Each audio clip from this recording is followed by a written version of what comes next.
Hello and welcome back to Inquisitor Martyr.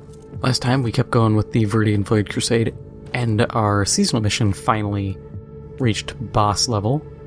So we're gonna knock that out. Can't really put any tarots on it. Oh, we could. We'll see what we can get.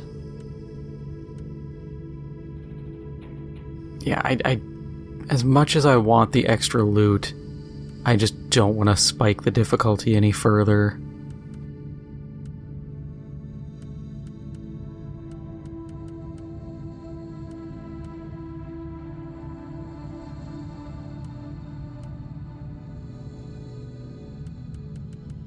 Alright, so...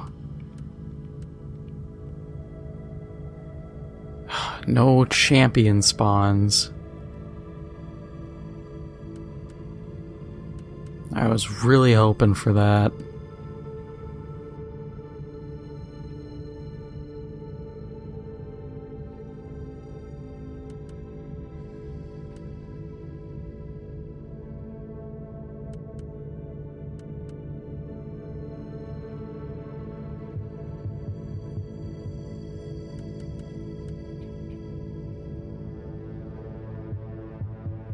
Yeah, because it's just damage and movement speed.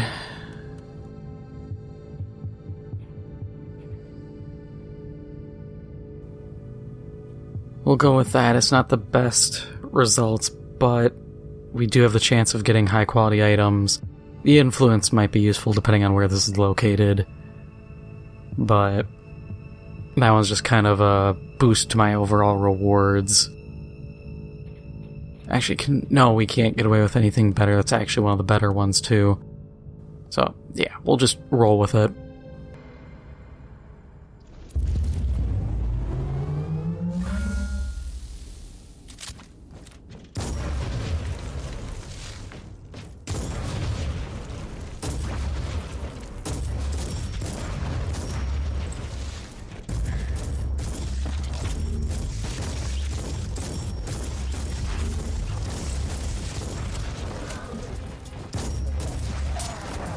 Some enemies having a chance to spawn demons can be pretty useful. I'll take extra spawns. Should, I think, be extra XP then. If not, oh well, I'm cool with it.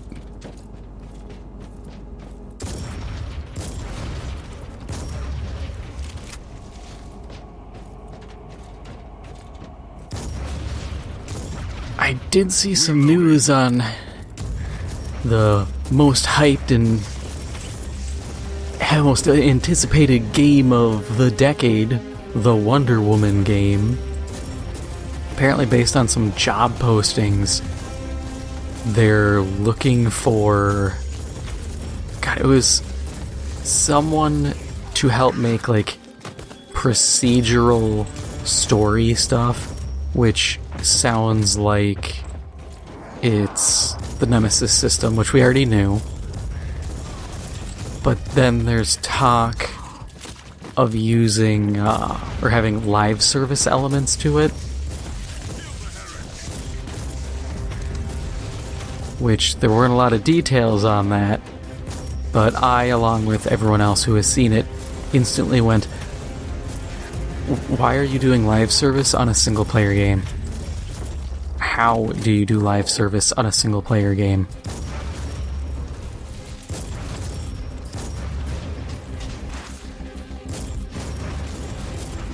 It's like, are you gonna try to do a single player battle pass? 'Cause that's insane. It isn't a viable option in my eyes. And I'm not surprised in Warner Brothers at this rate. Ever since they merged with Discovery, David Zaslav has kind of gone off the deep end with some of their decisions. So, seeing this, it's not too shocking. It's just like, yeah, this is insane enough that I'd buy it. Not like purchase the game, but insane enough to be like, yeah, I entirely believe this is happening. Which is kind of sad that such insanity is just like, yeah, this is par for the course here. Because obviously it's incredibly stupid. I mean, come on. Nemesis system does not work in any game that is a like DC superhero game.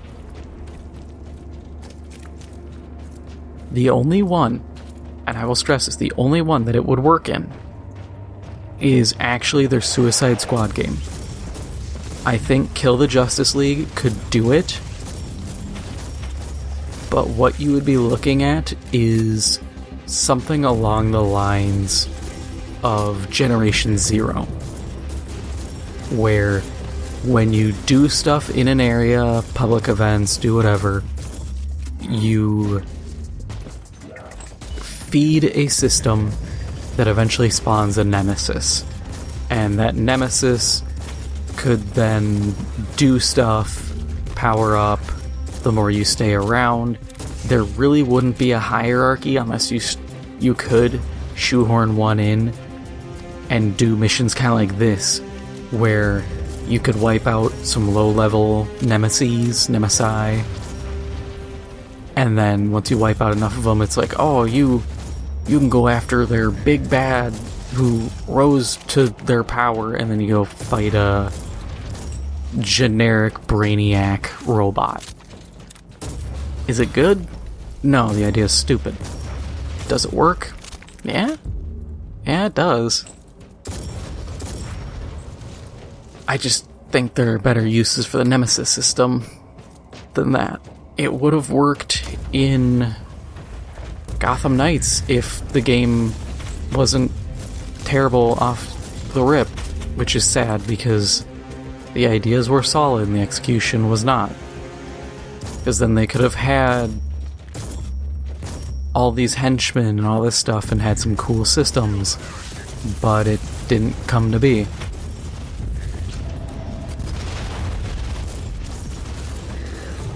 I am zooming.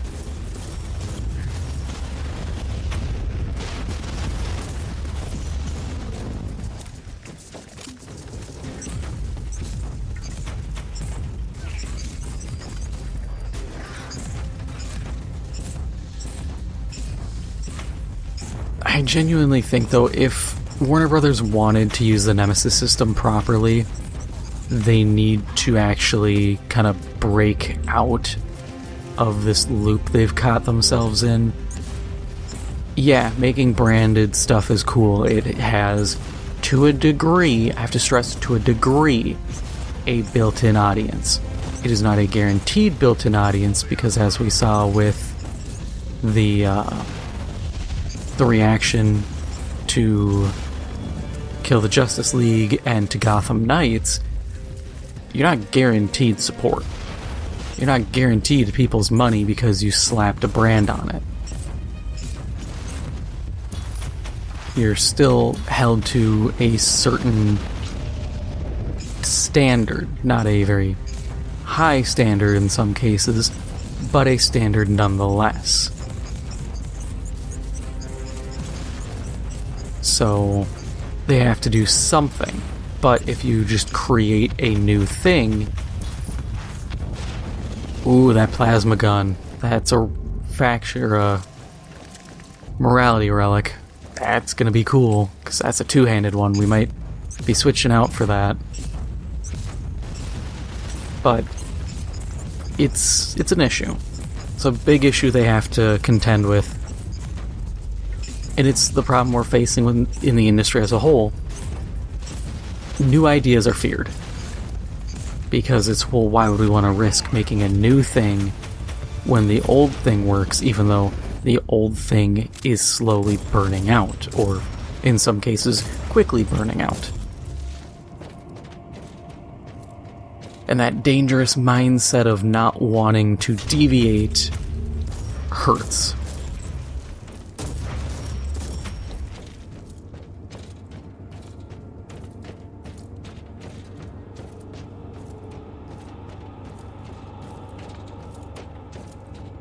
I'm just still flabbergasted at being like, yeah, this great system that generates random enemies, use it for Wonder Woman. It's like, it's the Kermit the Frog talking to that one other Muppet meme. I'ma keep it real with you, Chief. Nobody's buying Wonder Woman the game. For real, unless they come out with a demo and that game is just nuts to butts insane, greatest thing ever produced on planet Earth, no one's buying it. It's Wonder Woman. Of the main DC superheroes, she is kind of the lamest one. Next to Aquaman. They're kind of on the same par of like, nobody's super interested in the games because they're super, but they're not that super.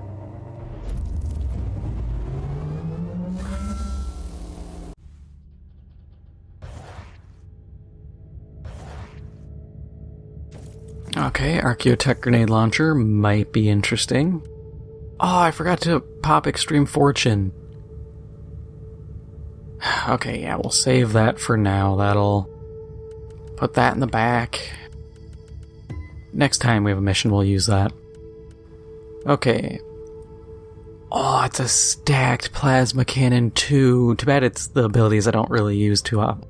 Well, I do use the AoE. Single target one-hit kills cause an explosion. Kinda useful. Increased damage for AoEs. Useful.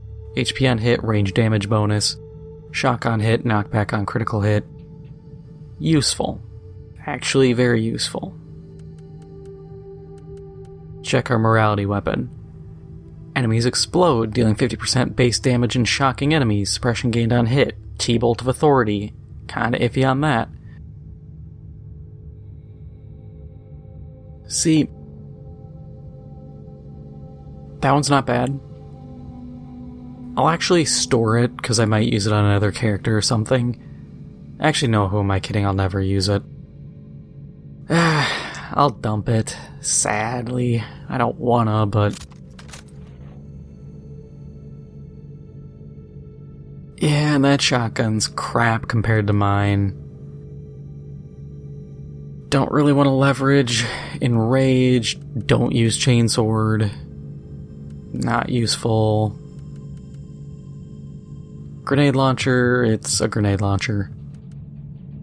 Okay.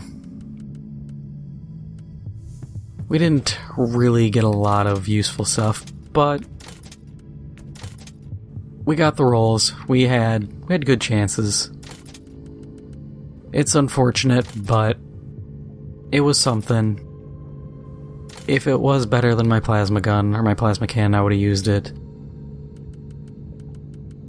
The 20% damage reduction against feared enemies is good, but I'd rather just be able to bonk guys and get them out of the way faster.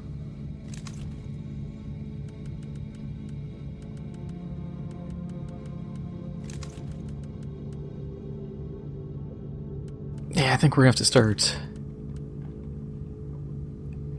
kind of giving up on some of these. Tragically, but these weapons are starting to definitely age out.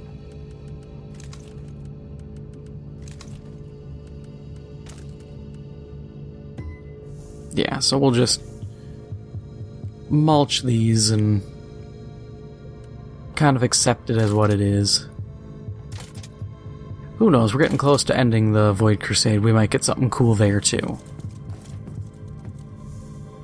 Actually, can you... yeah, you can buy that. I gotta offload all these at some point.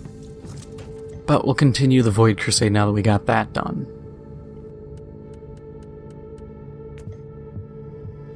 Yeah, I don't wanna really... it's against the Adeptus Mechanicus. I don't want to mess with making them more difficult on myself.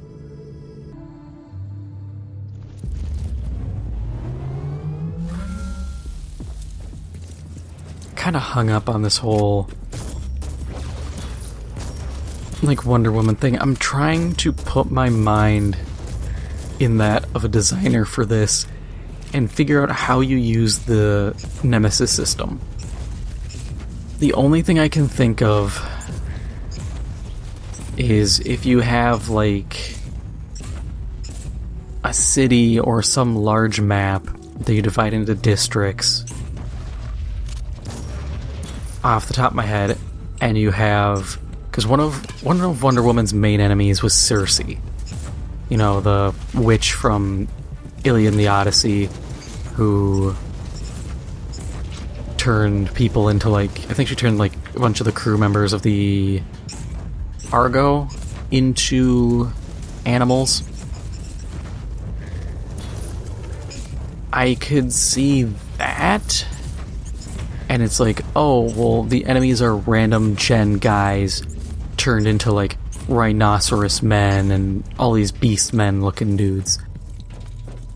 That can work, but I don't know. I'm afraid they're just gonna lift what they had in Shadow of Mordor, Shadow of War, and then just go, yep, that's the thing. Now reskin Talion into Wonder Woman, because she's got the sword and everything, and she can use the whip, or not the whip, the lasso, and that'll be the game. And that's what kind of worries me, because that's not that good. It's actually incredibly bland. And I feel like that's a disservice to the developers who made that system. To just be like, yeah, just do a quick copy pastorino and let's just get the hell out of here.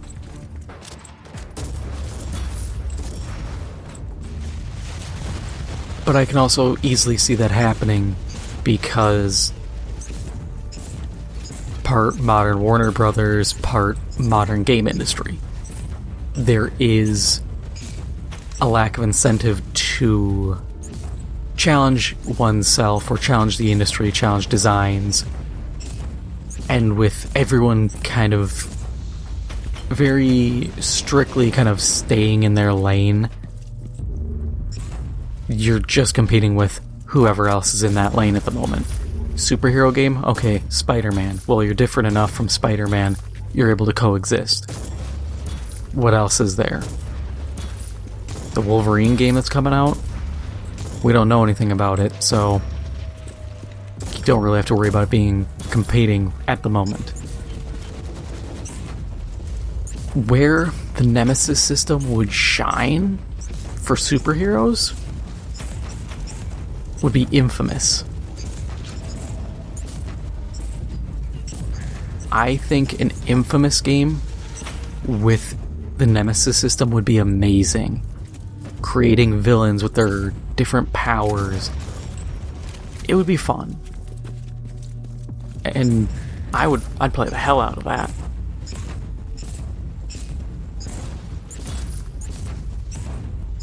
Otherwise, for superheroes it's very limited. For other games, like a Fallout game, you could do cool stuff.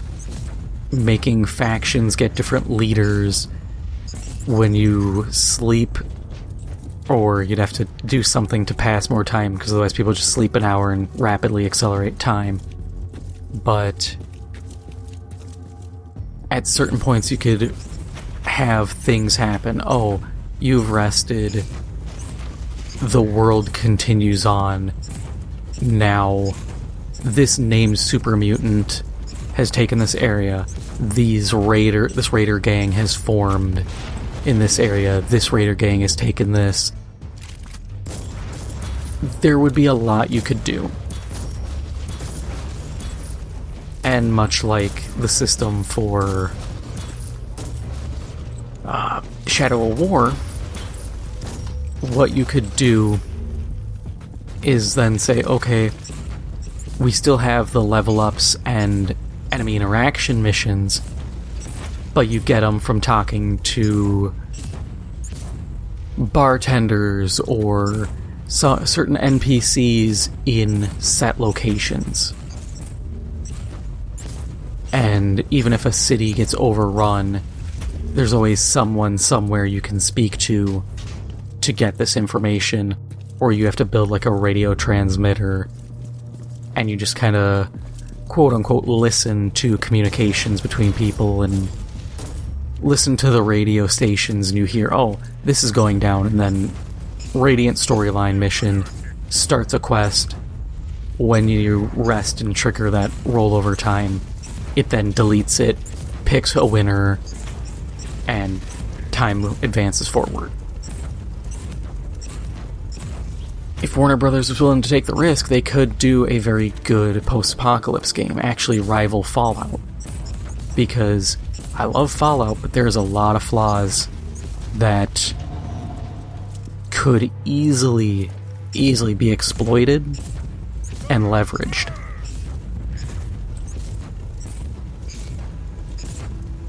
Prime example being like, one thing I love from Stalker is the anomalies. You could do something like that. That would add a ton of replay value, clearing anomalies, getting varied stats on artifacts, selling them, gear degradation. You don't have to do legendaries because legendaries kind of suck anyways. It's a very broken and easily abusable system. Or if it's done, they need to be very finite in lifespan. There was a protective hex on the chest. Or very expensive to maintain. So like, oh, this weapon has a legendary receiver, so it's going to cost a lot more to fix up, a lot more resources. Is it worth the bonus to you? There's ways it can be done. I'm just pulling ideas kind of out of my ass as I'm doing this. But it's viable. It's just dependent on taking risks.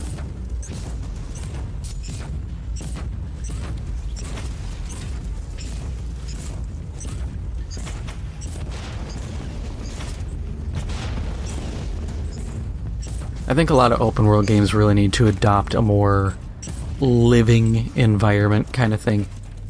Easiest way I've always described it is the gang war system from San Andreas. You do something like that, expand the size of areas.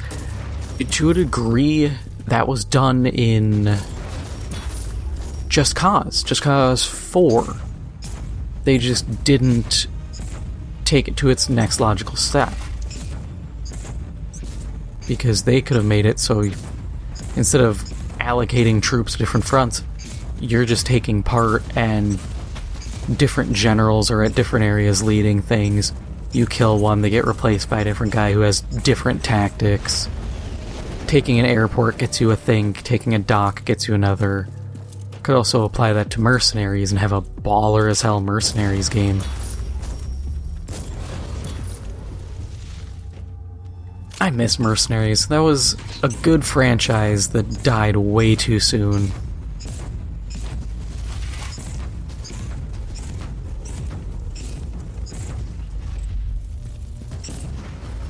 Or Army of Two. Army of Two definitely got abandoned way too soon.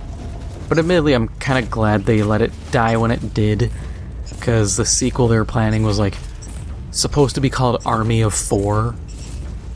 And I'm like, well, I get it. If you do kind of a Payday style, you drop into a random mission kind of style.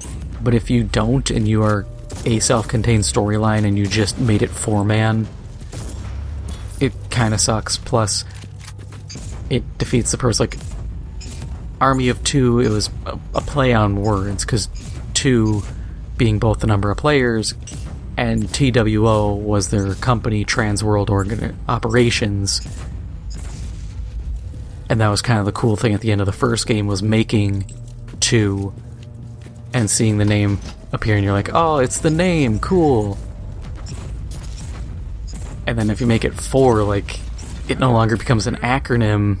It's just, hey, idiot, there's 4 of you now. And that's not that fun.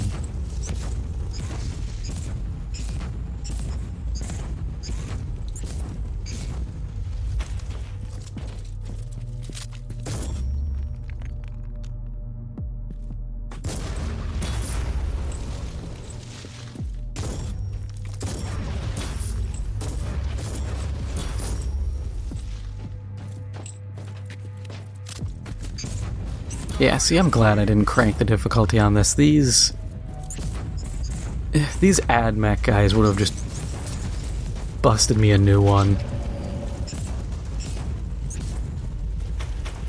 They're durable enough to be annoying.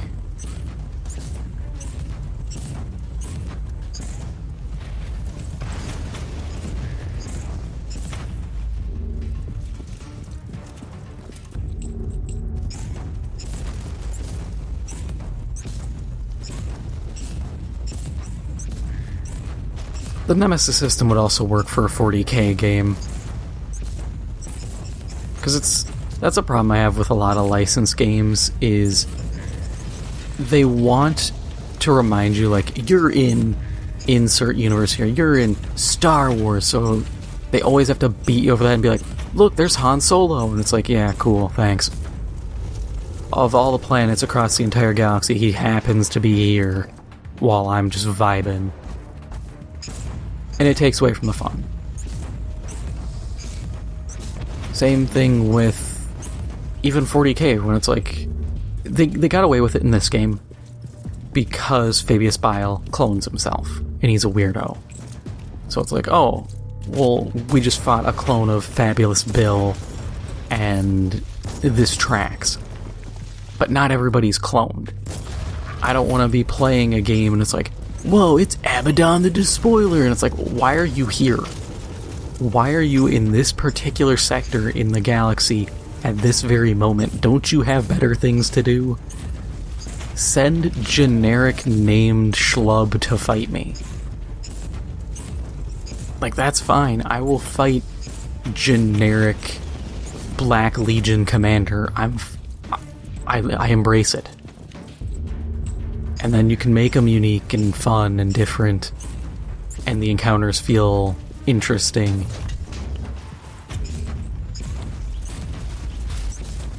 Better than not doing it.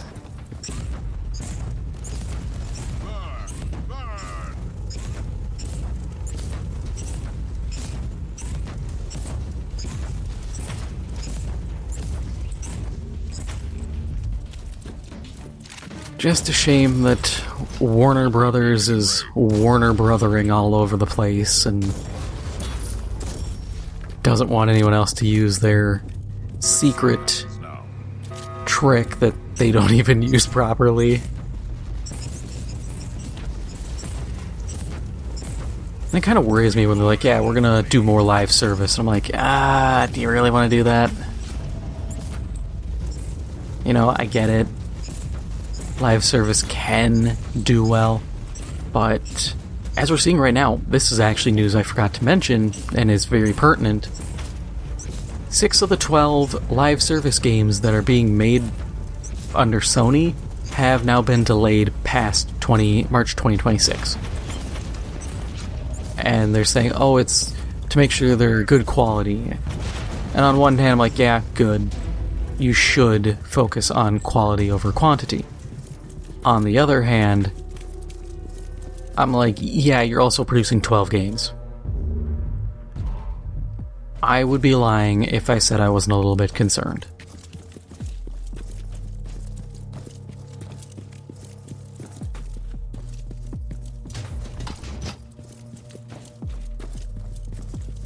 And I think it's the devil of this design of, oh, we can make live service games, we can make forever games. Not many last forever. They were trying to make, Ubisoft was trying to make Far Cry 5 live service, It lasted 3 months when the challenges ran out and all the DLC was finished, and then they just went, okay, we're done, moving on. Come back later to buy Far Cry New Dawn. And it's like, oh, cool.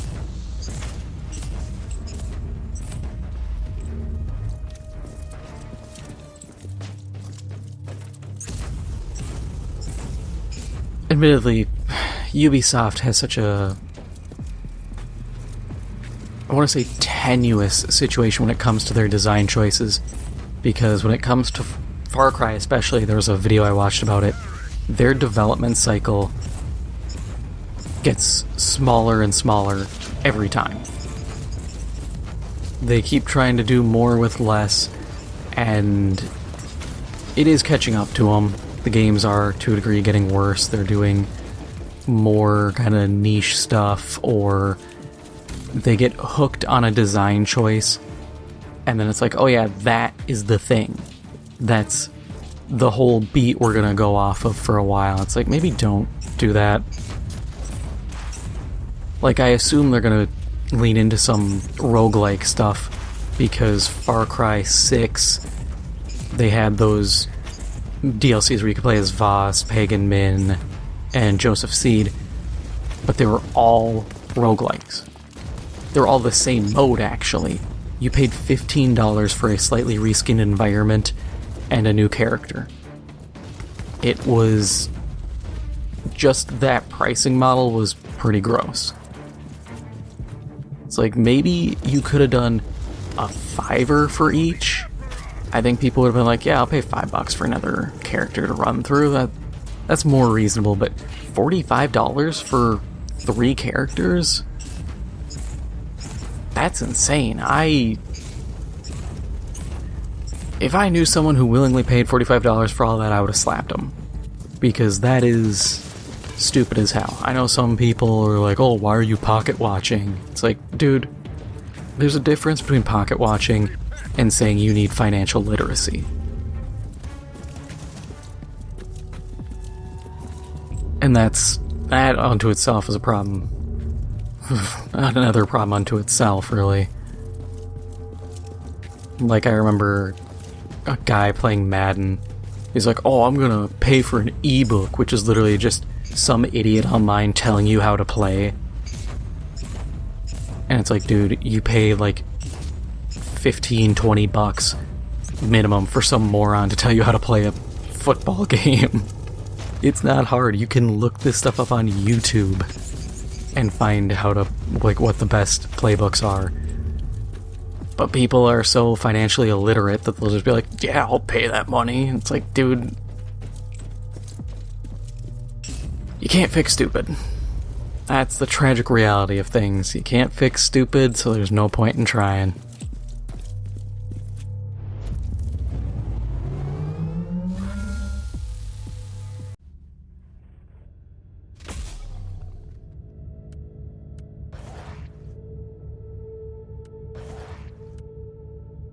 Alright, so we got another seasonal mission, but it won't be anything worth doing just yet.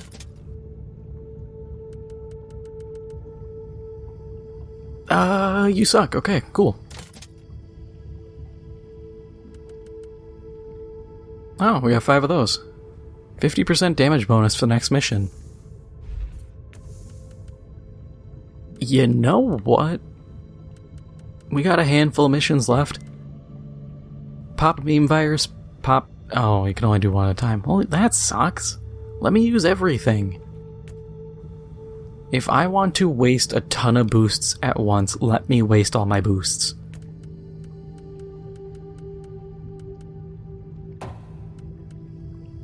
Oh, only one more skill point, and then this is done. That'll be nice, because that'll be... If it takes it as what we have now, that'll be another 700 HP and another 600 suppression. That 700 HP is going to be nice.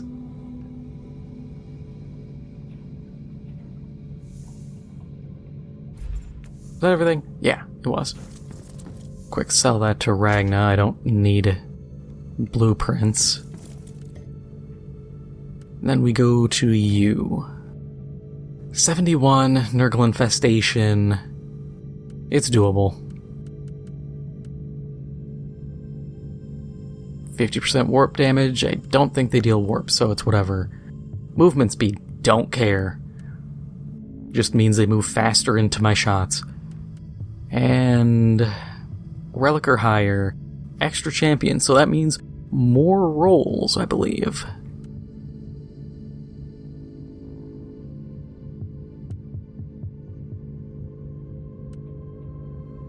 Yeah. Funny how I went over all these and I don't remember what they do. I should actually make a list of, like, the tarot cards I should be using. Do, like, a min-maxy thing, but, I'll do it eventually.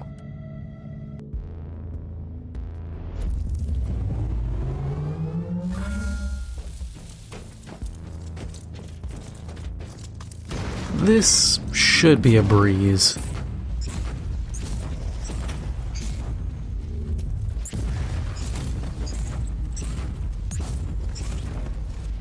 Because these guys aren't very well armored.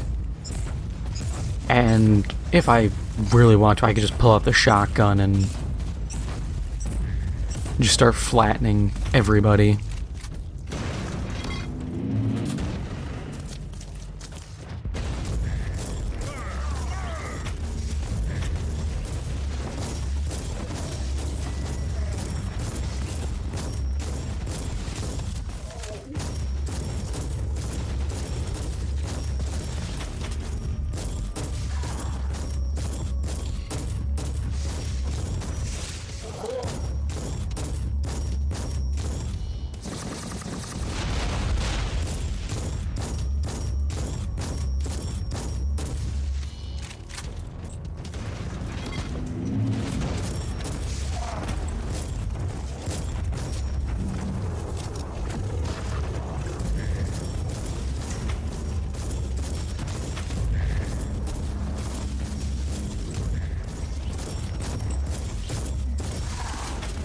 God, this is so goofy, just snapping dudes in half with a shotgun.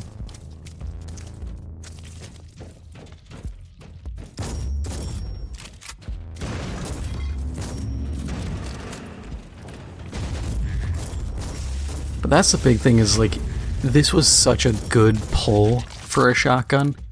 I could have easily just gotten absolute trash like a lot of them have been. Man, that's why I love games like this. I love ARPGs. Any game with random loot. Because sometimes you just get some really cool stuff. And other times you get screwed.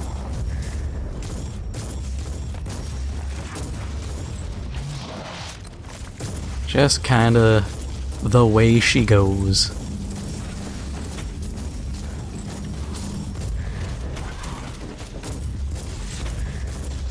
I wish the Ascent was a little more like this, because I love that game. It's just...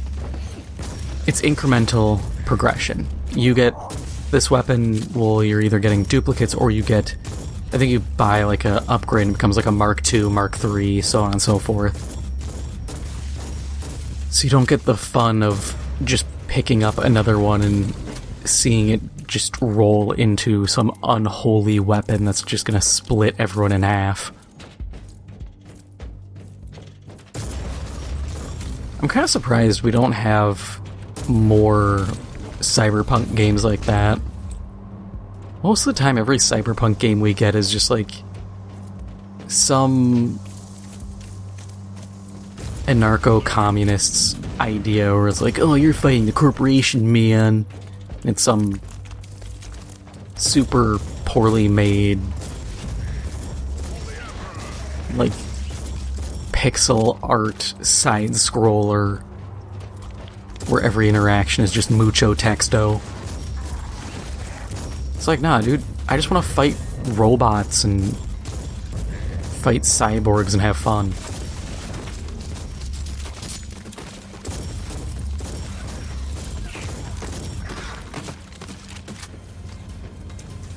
Let me pop the Sandevistan and go absolutely balls to the walls for 10 seconds. That's all I ask. If you want to throw in the classic questions of, are we the sum of our parts, Theseus's ship, but with cyborg augmentation, hey, the corporations aren't your friends kind of story beats, that's fine, but Loading. make the core gameplay fun.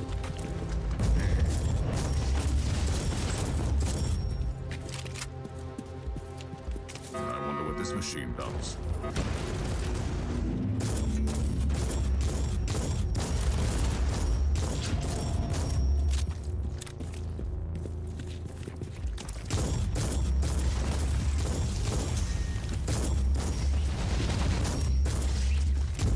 Oh, I'm on my kill streak bonus. I was looking at the first buff icon.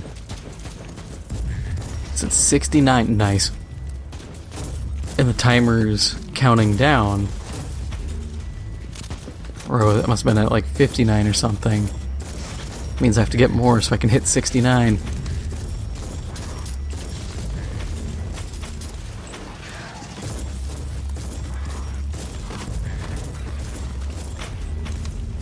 I missed 69, it popped up and instantly went away. But it's just counting all these. Which is a shame because it's going to run out right here. Because it didn't seem to count summons as extra kills. A little bit of a bummer, but I also get it. If it were to offer any bonus, or I think some effects are like, hey, on every however many streak, here's a thing. You don't want to give people the ability to just get infinite spawns and get a crazy power spike. But it doesn't really mean anything in the end. Because all you're going to do is just flatten whoever's in the way and then it's done.